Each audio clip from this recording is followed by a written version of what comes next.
Welcome to the Delingpole with me, James Delingpole. And I'm very excited about this week's guest. I know I always say this, but I am. He was great the first time I had him on the podcast.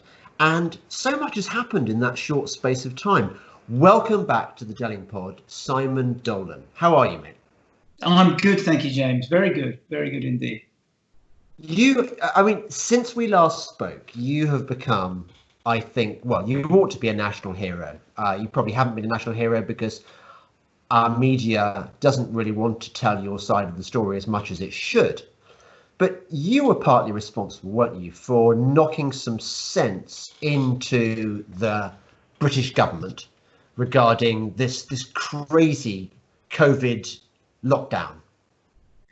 Well, I'd like to think we were wholly responsible, to be honest with you. I think it's accurate and fair to say that if I'd not started the judicial review, then we never would have seen the Sage minutes, because they released them after we pushed them, and there was some interesting stuff in there. And then, of course, we had the win last week or the week before, which was about the schools. So we pushed and pushed and pushed on the schools point, and then the government came back and said, well, we don't know what you're talking about. We never closed the schools. And it's, what? You did? We've got video of you. We've got you of Boris saying we're closing the schools, Gary Williamson saying we're closing the schools. We've got, you saying when we reopen schools. And in their defence, the legal defence, they actually accused us of being absurd. That was a word they used, absurd, that you should say that the schools were closed. And I think it was at that point when, it was, it's almost like going in the Twilight Zone, you think, I didn't see that coming. I don't think anybody did, So it's been a busy few weeks and on the whole, a successful few weeks, I think, for the legal process. Yeah, what you say is so true, that the government and the kind of agencies of government, I'd call them the deep state in a way, they have been shameless, haven't they? I mean, that example you gave is fantastic. That they claimed that they hadn't shut the schools on the legalistic grounds that schools remained open for what, about 10% of the population, for the children of key workers. Was that their excuse? Yeah, that was the excuse, and that was why they said, well, it was absurd that you said that they were closed. But of course, I think they admit it, or they said that the figure was 10%. But of course, that would have been 10% if everybody had gone. But you can't run a school when there's only 10% of kids coming. So I spoke to a few head teachers and stuff, and there was a dribble of kids coming through, and they're not getting any kind of education. So it's like you say, it's. I think the deep state probably works a bit deeper than we see, but on the surface, you can see that if they're offering up that defence, then they're obviously on very shaky ground, or they think that they're on very shaky ground on the more substantive case, which is a good thing for the case. And then, of course, the next step, they've been dragging their heels and asking and being given for as much time as they possibly can. And the reason that they're doing that is because another one of their defences, which is a technical one, is to say that it's an academic defence. So what that means is that we're going to court over something which no longer exists. So if the full judicial review comes, let's say, the third week in July, they can go to court and say, well, everything's open now. We don't need a judicial review. Of course, we've got a good defence to that, which is the judicial review might be the lockdown might be over, but we've still got all the effects of the lockdown, and actually the legislation still stays on the books. So they are trying everything in the book. So evidently they believe that they have a very poor case. What are you trying to achieve now with your judicial review? I mean, obviously you've shifted the Overton window of the debate. You've got them slightly on the back foot. I mean, as you say, if it hadn't been for your initial legal action, we'd probably even now be in the dark about the scientific rationale. Is this right? That when they tell us that they've been following the science, we would have had no way of checking what that scientific advice was. That's a fair analysis, isn't it? We'd have been completely in the dark if it hadn't been for your JR. They're absolutely accurate, because they said at the outset they wouldn't release the Sage minutes until it was all over. So now they have, so absolutely. And now what's really interesting, actually, they've just, in the last minutes that they released, which were just a few days ago, they put notice in there that they're going to start I think it's called the Joint Biohazard Division or something like that, which will replace Sage. So Sage is not only Ferguson going under the bus, but the whole of Sage is going under the bus. And someone sort of analysed this a little bit, and it looks like whilst Sage was an external committee, Joint Biohazards is going to be an internal government thing, and then they're not subject to the same transparency rules. Right. Make of that what you will. It makes me feel really good as a taxpayer and somebody who used to live in a country which was well ordered and one of the countries that we were supposed to admire as being the envy of the world. And suddenly we find that they're behaving like some secretive banana republic, if you're allowed to use that phrase, which you're probably not anymore. It strikes me as extraordinary, and particularly extraordinary coming from a notionally conservative government. Has that taken you by surprise? Because I think, like me, you're a natural conservative with a small c, if not a big c.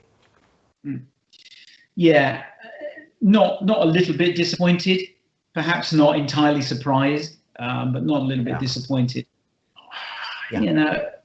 Would Corbyn have done any worse? This is the one thing that I couldn't actually have imagined myself saying, and I don't think Corbyn would have done any worse, which is an absurd thing to say, utterly absurd.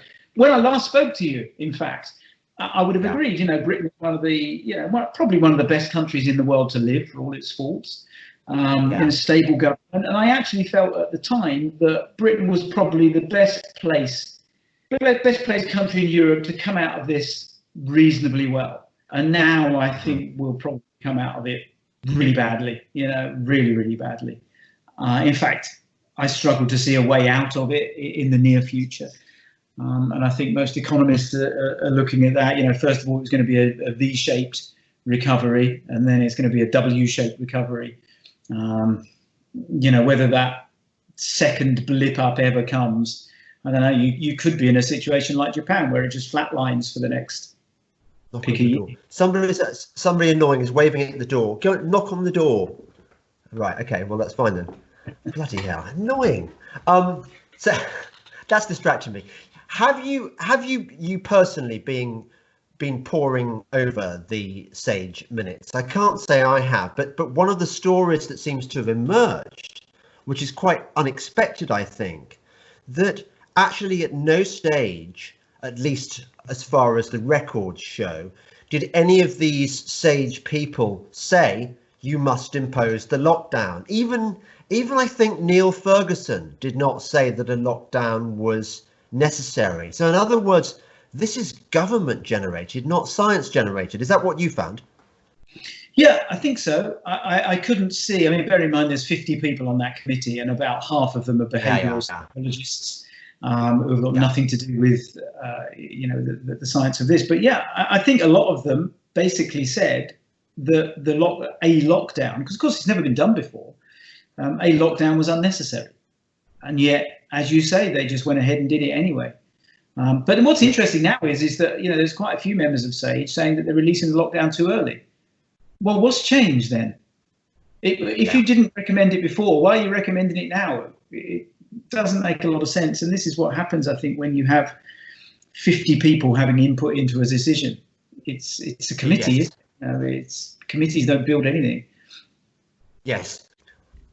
Lots of things have been worrying me about as you say, there are lots and lots of different scientists on the committee, so they've got lots of different cover. I mean, you're going to get as many opinions as there are people, probably.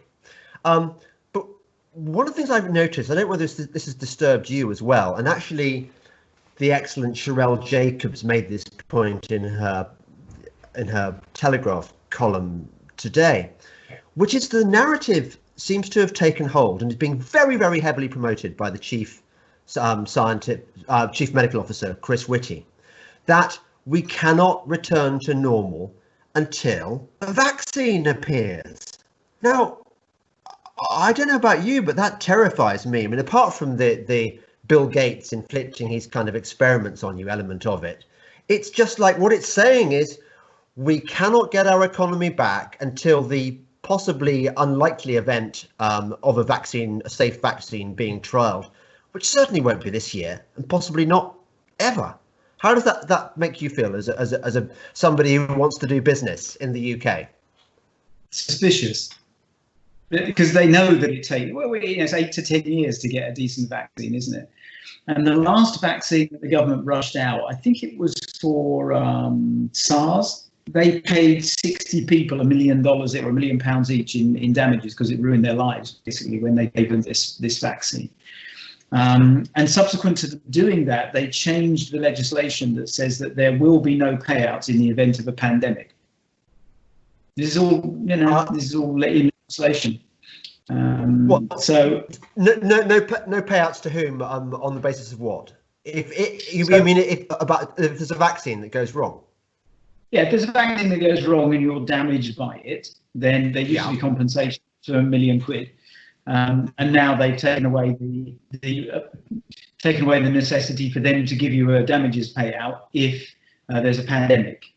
And this has been labelled a pandemic, even though it hasn't been a pandemic for since March, I think, maybe April. Yes.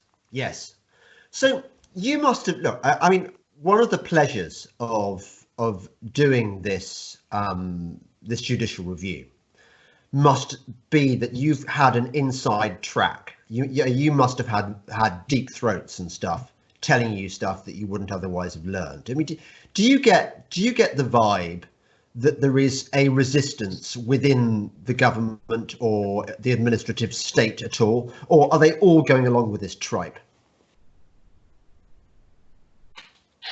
There's a few, but how many MPs are there? 650?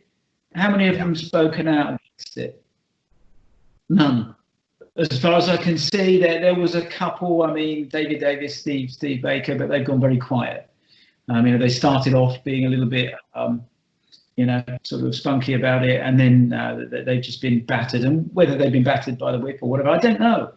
But none of them are speaking out about it. And then you've got the Labour lot that are saying, well, you're risking lives by opening up the economy too soon. There was, I forget his name, one of the lower echelon MPs. Why are you endangering people's lives by opening up too early? And you think, well, no Conservatives are standing up against it. Nobody.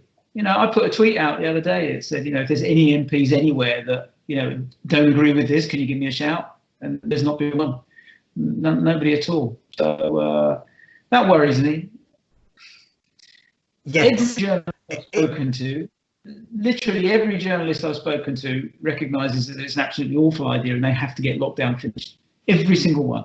From Breitbart to The Guardian to the BBC, absolutely nothing. Absolutely nothing about it. It's all basically government propaganda. And I never realised that they actually were a propaganda arm of the government. You hear stories about it, but I never realised they actually were. And now, categorically, I know that they are. Yes, those of us who've been saying this for years have been dismissed as tinfoil hat nutcases. That of course the BBC isn't a propaganda on. It's obliged by its charter to be fair and balanced. Isn't quite the phrase. That's Fox, but nevertheless, that's the principle. These sort of Reithian principles, which is supposed to give equal space to all points of view. Well, as you know, Toby Young is currently launching a judicial review of his own, I think, against Ofcom, asking them why they seem to have prevented our broadcast media from giving the viewpoints of people like you and me and all those skeptical scientists, Dr. John Lee or whoever, who don't buy into this lockdown Nazism. Yeah, I think that what brought it home to me was there was obviously the Brexit Judicial Review with Gina Miller. So if you do a search on the BBC News site, type in Gina Miller, and there's 150 plus articles about Gina Miller in the Brexit case. If you type in my name, there's nothing related to the Judicial Review at all, not one single article. Now, that's not because it's not equally important. I would argue it's massively more important, bearing in mind what's happened. So that really brought home to me, really brought home to me. We've been featured everywhere other than the BBC. So that can't be a coincidence. That has to be a policy decision. Well, who feeds that? It has to be the government. And I'll tell you the other thing that gave it away was in the quarantine rules, the other ridiculous thing that they announced, there were some exceptions about people who weren't obliged to do the quarantine. There's a specific exemption for BBC employees. Why? Right. Not Sky. Because they're agents. Yeah, not the Daily Telegraph. No, nobody else. Just BBC. So you think it's a bit obvious. Who cares now? If they're going to lie and say, no, we never said we closed schools. They can they're basically saying anything, aren't they? Even though yesterday they said a completely different story. So, yeah. Well, you mentioned the double standards about Brexit. I mean, if the Remainer, you and I both rooted for Brexit, but if the Remainers had any kind of credible case, it was surely that the economic damage that would be done to Britain as a result of leaving the EU would not make it worthwhile. And yet here we are suffering economic damage of an order of magnitude worse than anything even the most hysterical Remainers predicted. And suddenly, just like tumbleweed, no one on the sort of government supporting side of the argument seems to be bothered by this economic damage. Do you know how much you must be keeping tabs on where we're going in terms of how far over the economic cliff? What's the current thinking on how much we're going to lose? I think it's 400 billion, isn't it? But that's kind of what's been spent so far. That doesn't take into account the fact that 7 million people will be unemployed by Christmas. It doesn't take into account the enormous damage to tax receipts. So they're going to be running at a deficit now forever. And there's not going to be new jobs created. Why would you? The whole industries have been destroyed. It's difficult to think what we're going to do in England that's going to create a new industry. And I know the government are now going on about bloody, green revolution. That really terrifies me. Because I know so much money is going to go down the drain. And it's going to create jobs. What jobs is it going to create? How many research scientists that are expert in creating energy, green energy, how many of them are actually unemployed at the moment? None. So how are these going to create jobs? What are people going to be doing? It's a nonsense. It's taken straight out of the bloody Cortez's playbook or Bernie Sanders' playbook in the States.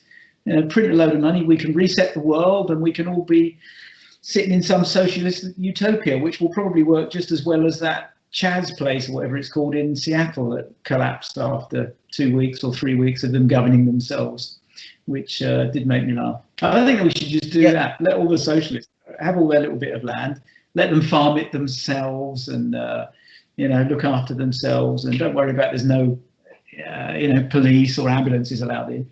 But it didn't work well, did it? So Ben Shapiro said it lasted longer than most socialist countries.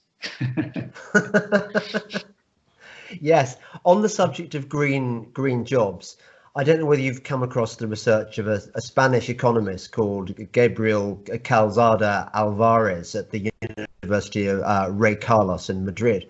And he did a study which worked out that for every green job created by government investment, i.e., taxpayer spending, 2.2 jobs were lost. I think it was 2.2, it could have been more, were lost in the real economy. So you're killing over 2 real jobs for every Potemkin fake job that you create with this taxpayer funded boondoggle for crony capitalists. And it horrifies me, as it clearly horrifies you, that this is the best Boris has got. Yeah. Only a government could do that. Only a government could convert, 2 jobs into 1 job by spending money. That really takes some doing, doesn't it? Yeah, it does.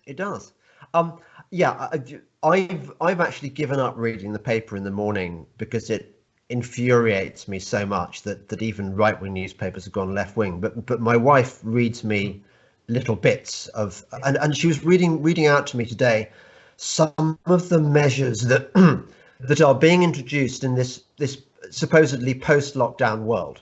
So apparently we are not allowed to talk to the barman. You can't sit at the bar and chat to the barman when we go to these pubs. There are just crazy bits of micro managing. I mean, they've relaxed the 2-meter rule, but it's now kind of 1 meter plus, and the plus is mitigating factors like having your face mask, which we know is ineffective. And it's like living in a parallel universe where everyone behaves by these strange arbitrary rules which have nothing to do with science or empiricism or anything else.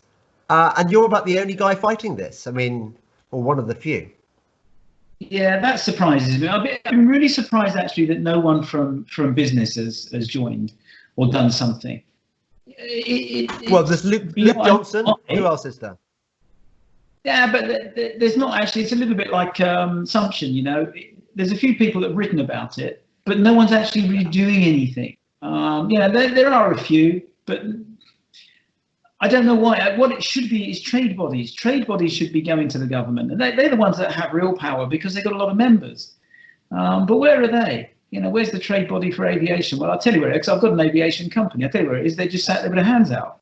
You know, basically they said, well, if you're going to introduce quarantines, we just need more handouts. And that was their retort to it. And then they came up with the threat of the Judicial Review when the quarantines were introduced, and the government said to them, well, it's not going to last long, and your Judicial Review will be out of time by the, we'll be flying again by then, so don't worry about it. And they said, oh, okay, we believe you. Why?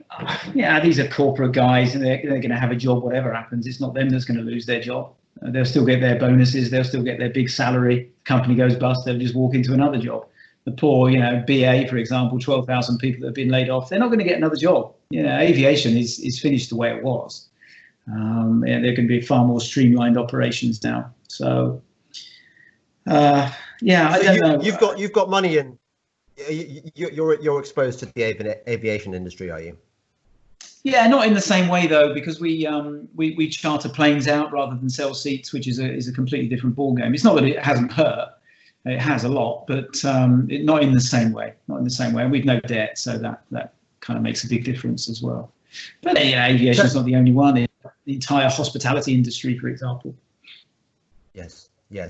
Just tell me briefly why the aviation industry can't come back from this in the normal way. Is it because business flights? I imagine they're going to be really jeopardized by this. I can't see people going on international business flights again because they've seen they can do it perfectly well on Skype. I mean, on Zoom.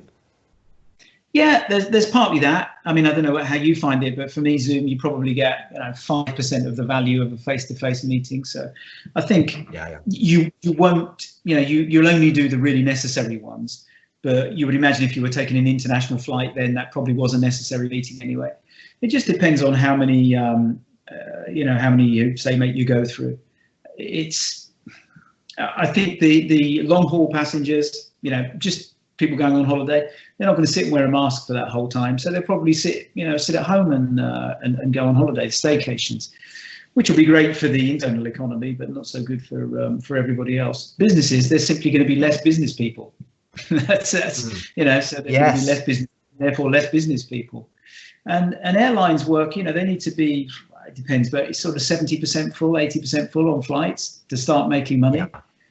So if there's not a big margin.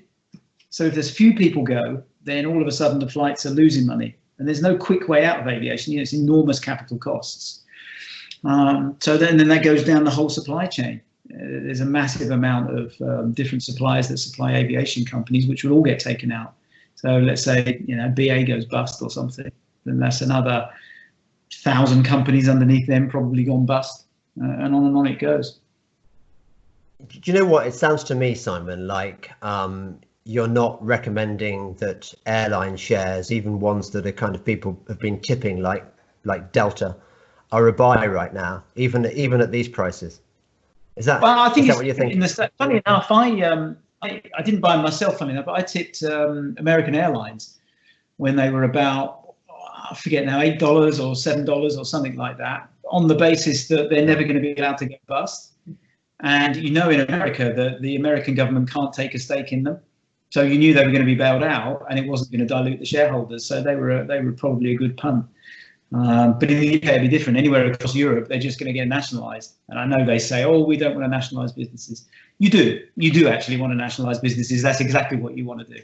No, I wouldn't buy any airline stocks now. Maybe my own, but then I know stuff. Yeah, what you say, I think, is true. That everything is going to be nationalised. I mean, we've got announcement today that the railways in Britain are going to be semi-nationalised, aren't they? They're going to stop putting out the different franchises out to tender. And I see in the paper again, glancing at the paper, trying to avoid reading it because it triggers me. But I see that various theatres are demanding to be bailed out. Well, I'd say, look, if we had theatres in this country producing stuff that people wanted to go and see, then I'd be thinking, yeah, great. We've got to keep the theatres on life support because they're so important for our culture. But it seems to me that the way that, I mean, I'll give you an example. I live just down the road from the Royal Shakespeare Company in Stratford-on-Avon. I will not go and see any RSC production ever again because it has now been so gripped by the forces of woke, the diversity casting and ever, people sort of cast not because they're the best actor available for the job, but because they push the right, because they're transgender or the BME, AME or whatever. And I'm just thinking, why should I pay with my taxes to have this kind of socialistic or worse agenda foisted on me by the artistic establishment? But it seems like COVID-19, I mean, if you had to invent a conspiracy, you would say, would you not, that COVID-19 has been the best way of bringing in communism across the world imaginable? Yes. And I know probably when we last spoke, I don't know if we did conspiracy theories, but since we last spoke, I've really come to the conclusion that there is something a lot bigger going on. This is not it. Possibly it was a knee-jerk reaction at the start, but everything I've seen now is pushing me towards no. Even if you didn't engineer it, and I don't think you did because I don't think they're bright enough. But they've certainly taken advantage of it, and there's certainly been a decision made that's gone, well, we're kind of fucked anyway, so we may just as well hang on to power a bit longer and basically introduce Marxism, and that really clicked in. I was out walking the dogs or something, and I couldn't work out. There was a piece of the puzzle that was missing for me, which was why on earth they would close churches. Churches, no one goes, right? And they're big buildings and they're very well aired. If you've ever been to a church, So why would people not be allowed in? And then I thought, you know what? Churches, schools, entertainment, family, you've been stopped from seeing all these. What have you got left? The only thing you have left to share ideas with is the state. That's Marx. That is every totalitarian government in history. Get rid of it. The schools, get rid of any peer, anybody that can give you an alternative view or a different view to the one that's being sponsored. Has been got rid of, and even getting rid of religion. The solace that people find from that. That seems sinister to me, really sinister. I don't disagree with you. It's quite interesting, isn't it, that that part of the country, which seems to be still the majority at the moment, that part of the country which is gripped with this COVID-19 terror, the COVID bedwetters, I call them, the people who think that the locked too soon during the lockdown.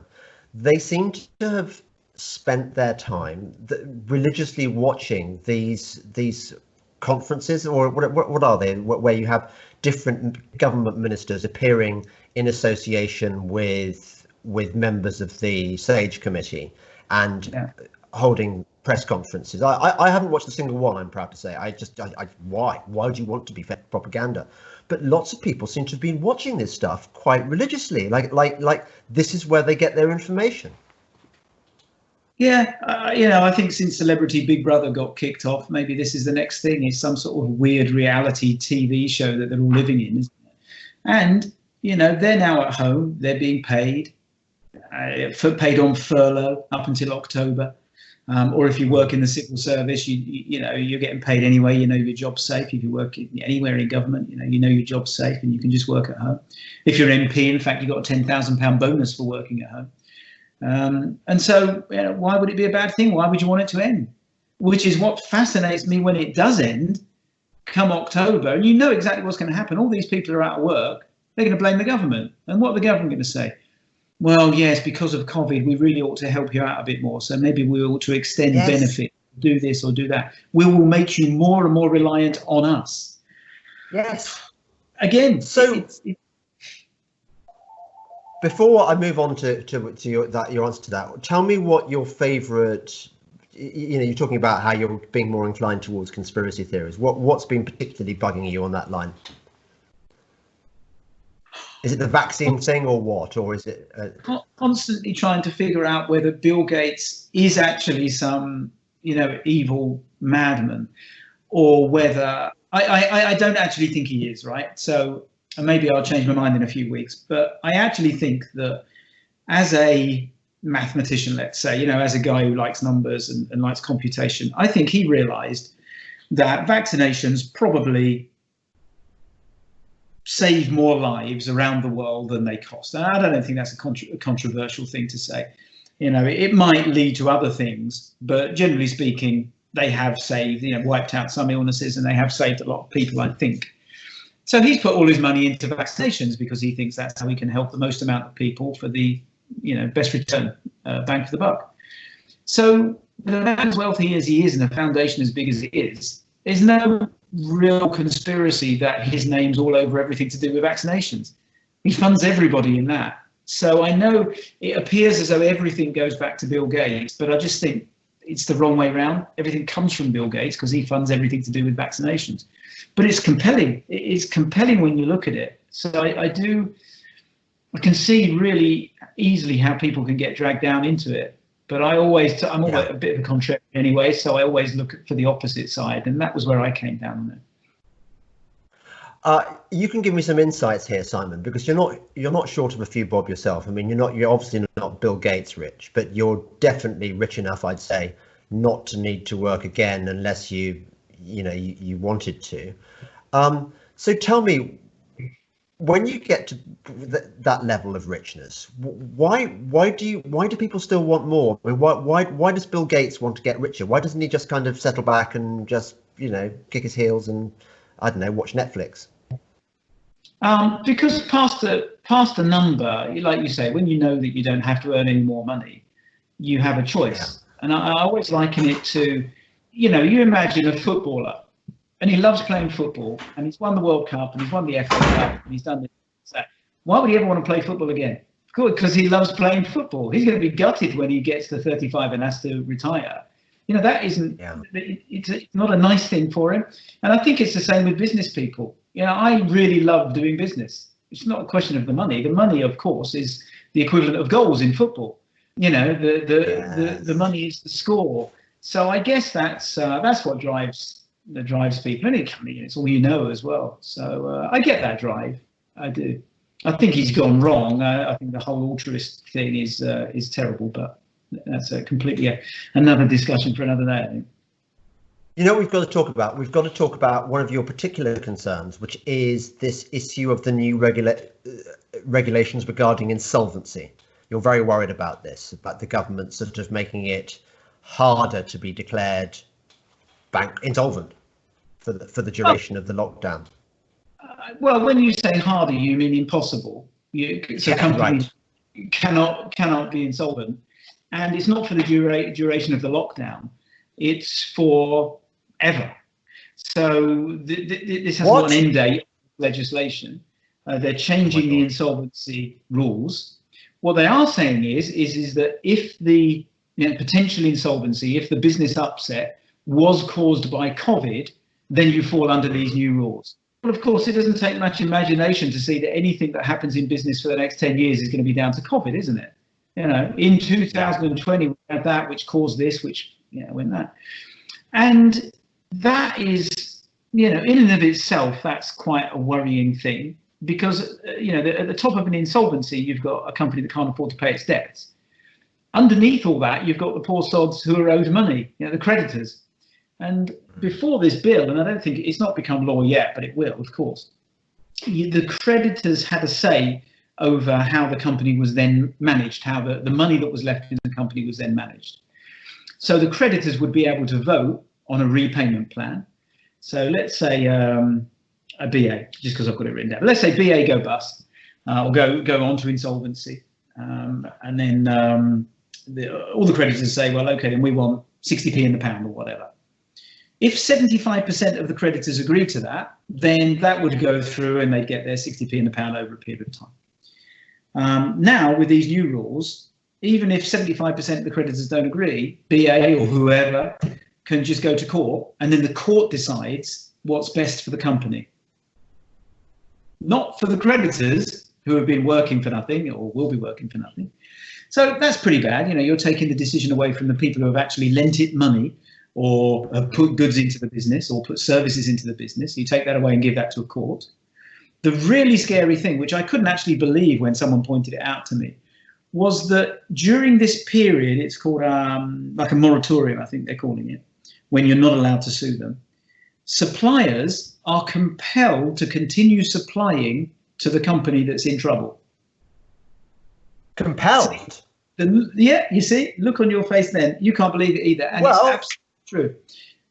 They are literally compelled to do it. You can't. And they have to supply goods or services on the basis of which they've already supplied them. So let's say that I have a contract with BA, and we have to supply them, let's say 5 planes a day for the next 6 months.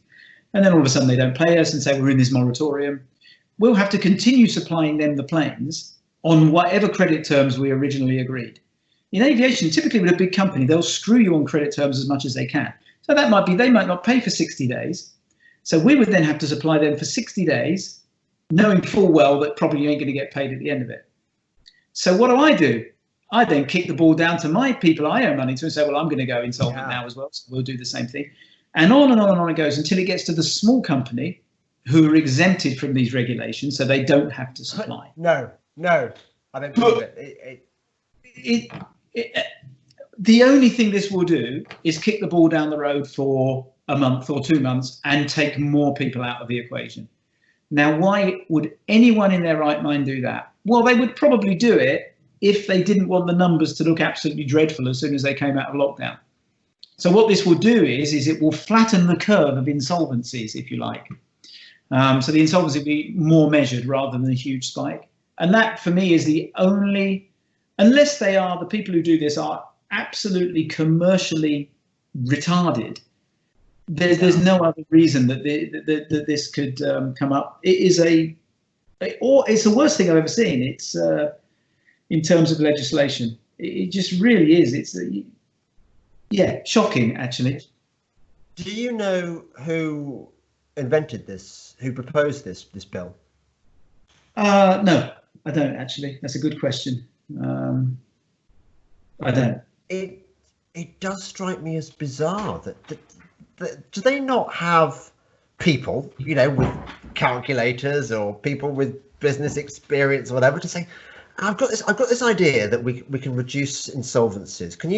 Should we just blue sky think this scenario and just run it around the team and see whether there might be any pitfalls in this? How does it go from idea to bill to act of parliament, whatever, without scrutiny? Well, it goes through very quickly because it's a national emergency, doesn't it? Someone comes up with the idea. Yeah. They have their sage equivalent of economic people who go, you can't do that. That's a terrible idea. And they go, thank you very much for your input. I'm doing it anyway. And then they go ahead and do it, and it will get rushed through because it's emergency measures. And that'll be that. And then it's on statute. And you know what they say, the closest thing in life to, the closest thing on earth to eternal life is a temporary government program. And this will be it. It will be law forever. and that will mean also they're doing away with wrongful trading. So if you trade knowingly insolvent, the directors can be done personally. That doesn't exist anymore. So you can know that you're insolvent. You can take a whole load of credit from people, even though you know you're not going to be able to pay them, and you can't get done for it. When does this legislation go through? I don't know. I think it's going through the Lords at the moment, but I've not heard a blip about it. I was amazed. I've not read anything in the papers about it. But are you pursuing them on this? Are you JRing it or whatever, or what? No, because it's only a bill at the moment, so it's not law. So you can't really do anything about it. It would be up to politicians to go, no, this is a terrible idea. You really need to rethink this. Maybe the Lords will knock it back. But let's face it, no one's there. Everybody's at home. Has nobody? I mean, you've become quite a thing. I mean, I know you're in Monaco with your guitars, with your guitar collection. It's in the Dolan at the moment. We've moved out to the countryside. So. Have you? Yeah. And how is it in the Dordogne? It's hot. It's about 32 at the moment, but beautiful. And it's a nice. We've got a big place here, so it's really lovely to have the space and stretch out. I mean, what I meant was compare and contrast the lockdown with here. And I know the French were quite strict. Have they relaxed it now? Yeah, Macron basically said, oh, fuck it. That's it. We're all done. I'm not having any more restrictions anymore, and we're never doing this again. As much as I can't bear Macron, I think he's an awful human being. He was strong on the way in, actually. He made it quite clear what was going to be done, and he's been strong on the way out. And he actually said, that's it, we're not doing it again. So everything's fine. It's normal life. It's funny, isn't it, that these topsy-turvy times have had a very strange effect on who one thinks is okay and who one thinks is bloody awful. So we went into this thinking, Boris Johnson, he's great. He's just like a character. And of course he's much better than Jeremy Corbyn. And now we've realised actually Corbyn would have been no worse. He really wouldn't have been.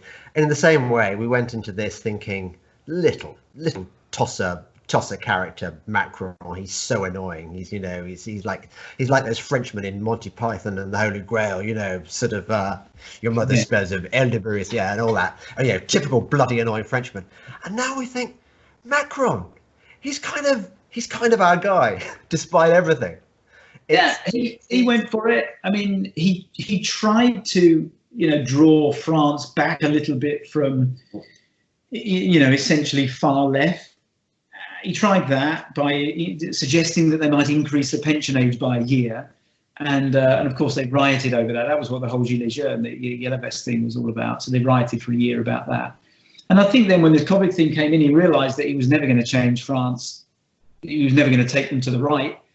Even in a small measure. So he said, well, okay, then I'll just take power by taking you to the left. So let's just give all our money away. Yes. They've got the furlough scheme for 2 years, and everything's basically nationalised. All people work for the government anyway. So it's essentially full on socialism now. So I asked you this before because I think it's kind of key. Where do we escape to? When all this is over? Because I mean, we haven't even talked about the Black Lives Matter bollocks yet, but where is going to be sort of relatively normal? Who's handled this well? I mean, we don't want to go to Sweden, do we? No. Grenade attacks in Malmo. Where is there? I've thought about this a lot, and I think England is still a pretty good place to live. Probably one of the best places to live in Europe, certainly. And then, you're never going to go and live in India. You're never going to go and live in the Middle East. Well, this I'm talking personally, but China, there's whole swathes of continents that you would never ever go to. So there's not actually that much choice, depending on what you want to do. For me, I like commercial life, so there needs to be some opportunity there. I think the country that will come out of this best, and of course that's a really relative term. That's kind of hardest working Frenchman, isn't it? But the country I think that will come out best will be the US, simply because they're self-sufficient.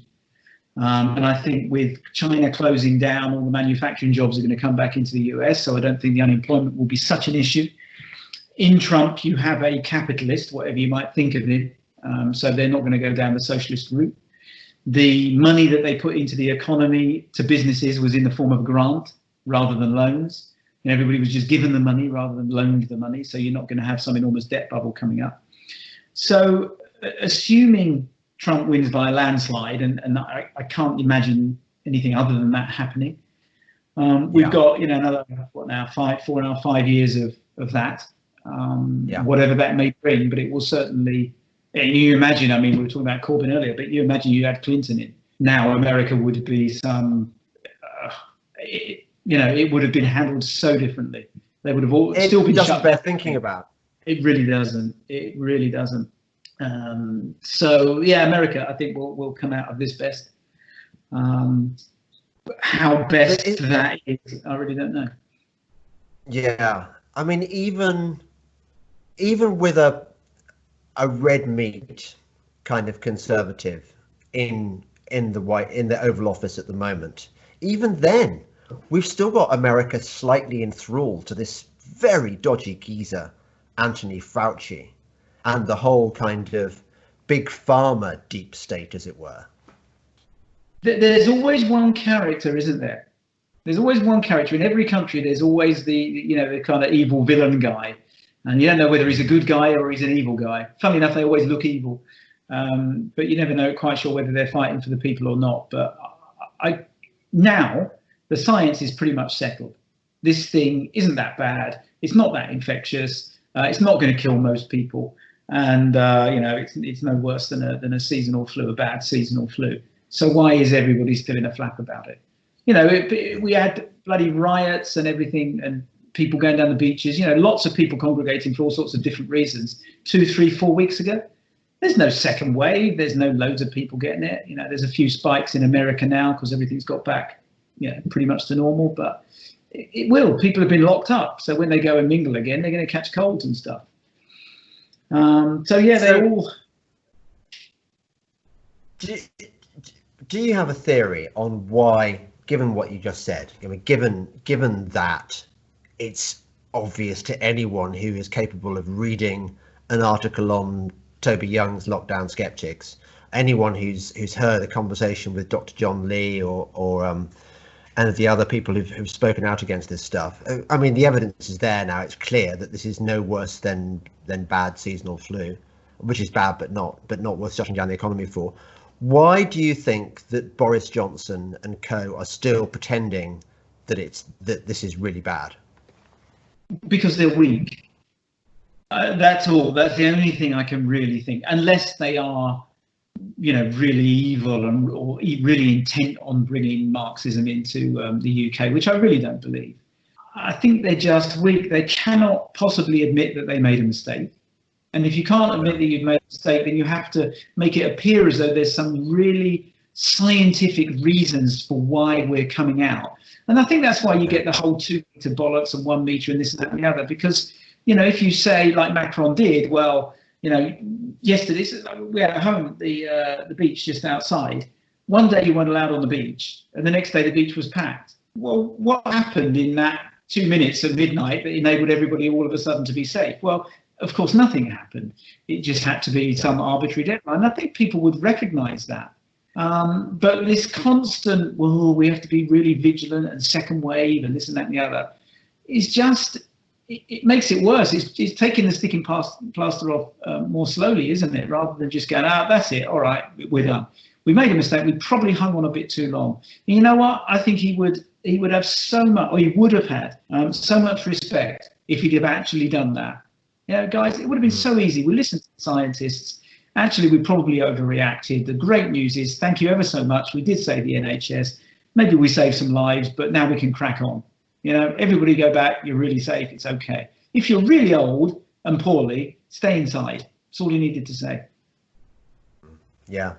I think you're right. Have you got anything else up your sleeve? I mean, I want you to get medieval on this administration's arse, Simon. I really do. I think we need you to really, and I don't want to get too graphic here, but there are things I'd like you to do to the government which are undescribable on a family podcast. Are you going to do these things? Are you going to please me by doing these things? Well, we could maybe do a late night podcast one day, but I do think win, lose, draw on the judicial review. I think we've had a lot of wins as we've gone along, so I think that's been pretty good. I would be very surprised if Hancock keeps his job. Williamson, I think they've been particularly poor. Boris, does he really want to keep his job? I actually think if they lost the judicial review, it'd probably suit them quite well. They'd all make an excuse to go, a bit like Theresa May, really. Just, oh, well, bollocks, then I won't do it anymore. But no, that would be good. I honestly believe there's a case for misfeasance in public office. I really do. I really do, because the evidence is so strong that what they've done has been wrong. And it's a high bar, and Boris has been up for it once before over something quite minor. And he never got. Yeah. If you type in, Boris Johnson misfeasance or something like that, it pops up. And he never actually got criminally charged with it, but it did go away. A fair way. So I really do think that's an avenue to explore, and I don't think many people would argue, to be honest with you. And that carries a life sentence. Misfeasance in public office carries a life sentence. Would you believe? Does it really? Well, he wouldn't get his end away, would he, anymore if he was banged up in a maximum security prison? Well, he might get his end away, but just not in the way he'd like. I mean, I don't want him to go to prison, and yet at the same time, he really has destroyed the country. I mean, we're not even there yet, are we? We're not even there in the world of pain. That's to come, October, you reckon? Well, what's really annoying is that he won't be around in public life, I don't think, when the shit really is there. It's a bit like when Labour bankrupted the country and left that little note, sorry, the money's run out, that kind of thing. They know that they're not going to be here when the real nasty stuff happens. So, that annoys me. And I think that the whole reason I got into this in the first place was thinking to myself one day, how the hell do you bring these people to account? They're doing such a poor job. Democracy actually is really flawed because they're in and then you can't get them out. Literally, there is nothing you can do to get them out. And that was really where the whole judicial review thing came from, where, you could see an avenue of actually making them stand up and justify themselves. And evidently they haven't. They've done things very poorly. So the next step, I guess, after the judicial review is a misfeasance thing. And I must admit, I've not explored it any more than, a simple Google search.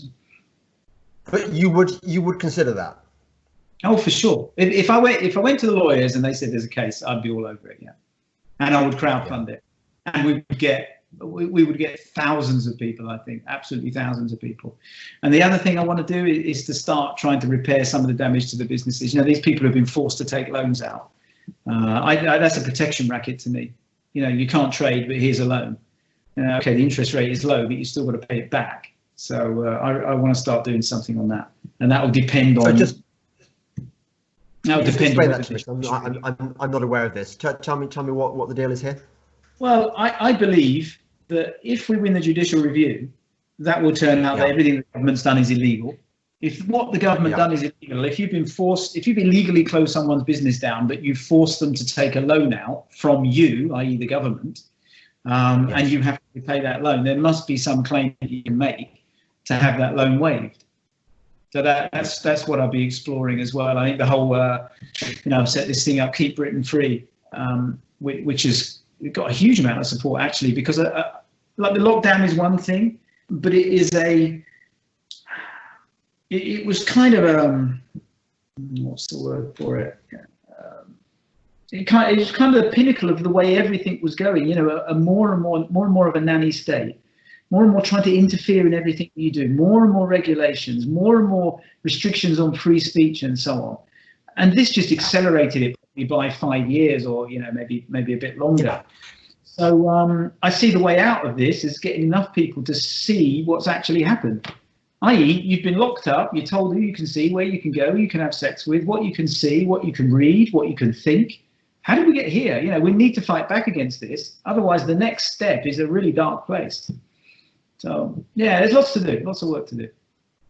Yeah, that's a good place to end. Can I just say to anyone who's enjoyed this podcast, as of course you have, don't forget to support me on Patreon or on Subscribestar, because some people say, I won't support Patreon because they're way too woke. Well, fine, you've now got an alternative. Thank you, Simon. That's really good. I'm glad that some people out there are fighting the good fight, because we are few and they are many. You think so? I actually think we're the many. I think we're the many. I just think there's not enough people that are actually speaking up. I really do. I hope so, anyway. Yeah, I hope so as well. All right, well, good luck, mate, and enjoy the sun in the Dordogne. Lucky you. Thank you very much. All right. See you soon, mate. Okay. Bye. Cheers, James.